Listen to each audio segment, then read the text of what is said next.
بانی چیئرمین کی T I Imran Khan صاحب کی طرف سے ریٹ دائر کی تھی میں نے، 2 ریٹس تھی ان کی طرف سے، اور جس میں 2 ایشوز ہم نے اٹھائے تھے۔ ایک ایشو جو بنیادی اہمیت کا تھا وہ یہ تھا کہ خان صاحب کو لگ بھگ 8 مہینے ہو گئے ہیں جیل میں، تو ہماری کوئی بھی ملاقات، وکلاء کی کوئی بھی ملاقات ان سے بغیر جو ان کے 2 فرشتے، ایک ہمارے ساتھ بیٹھا ہوتا ہے، ایک خان صاحب کی طرف بیٹھا ہوتا ہے، وہ ہماری تمام کنورسیشن سنتے ہیں۔ اور چونکہ وکیل اور موکل کے درمیان قانون یہ حق دیتا ہے، ایون پریزن رول میں بھی 566 رول کے تحت پرووائڈڈ ہے کہ وکیل اور موکل کے درمیان کوئی بات سنی نہیں جائے گی، تو یہ قانون پامال ہو رہا تھا، اور یہ حق بھی وکلاء کا بھی اور خان صاحب کا بھی وائلیٹ ہو رہا تھا۔ عدالت کے سامنے جب ریٹ دائر کی تو عدالت نے اس اسپیکٹ کا دلچسپی سے نوٹس لیا، جیل حکام کو طلب کیا۔ آج اس مقدمے میں سرکاری وکلاء جیل سپرڈنٹ کو سننے کے بعد فاضل عدالت نے 2 احکامات جاری کیے۔ ایک تو یہ قرار دیا ہے کہ آئندہ کوئی بھی وکلاء اور خان صاحب کی کنورسیشن کو کوئی بھی نہیں سنے گا، اور اس فعل کو ڈپلیکیٹ کیا ہے، اور ساتھ میں یہ بھی قرار دیا ہے، ہم نے شکایت کی کہ وکلاء کے ساتھ جو حکام کا رویہ ہے وہ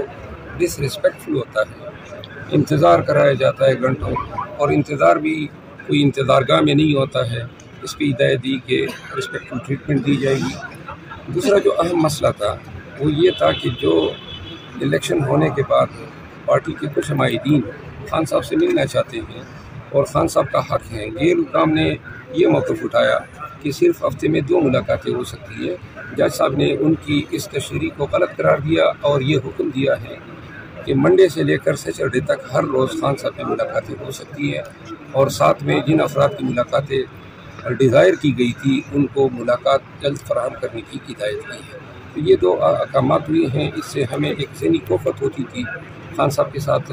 ہماری کوئی بھی گفتگو جو ہے وہ کلاسیفائڈ نہیں ہو پاتی تھی۔ ایک اور بات جس پہ عدالت نے آرڈر کیا ہے، ہمیں خان صاحب کے پاس کوئی کاغذ پین لے جانے کی اجازت نہیں ہوتی تھی،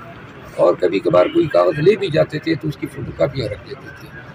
اس کی بھی عدالت نے اپنے حکم نامے میں سختی سے ممانعت کی ہے کہ وکلاء کوئی بھی کاغذات لے جائیں گے، ان کی کوئی کاپیاں نہیں بنیں گی، بے شک سرسری طور پہ دیکھ سکتے ہیں سرچ کے وقت، لیکن نہ ان کو پڑھا جائے گا اور نہ ان کاغذات کی کوئی نقول تیار کی جائے گی۔ ابھی تک یہ ہوتا آیا ہے کہ ہم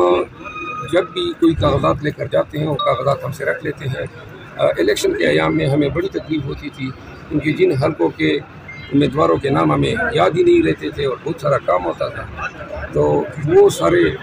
نقول پہلے سے اسکین کر لیتے تھے،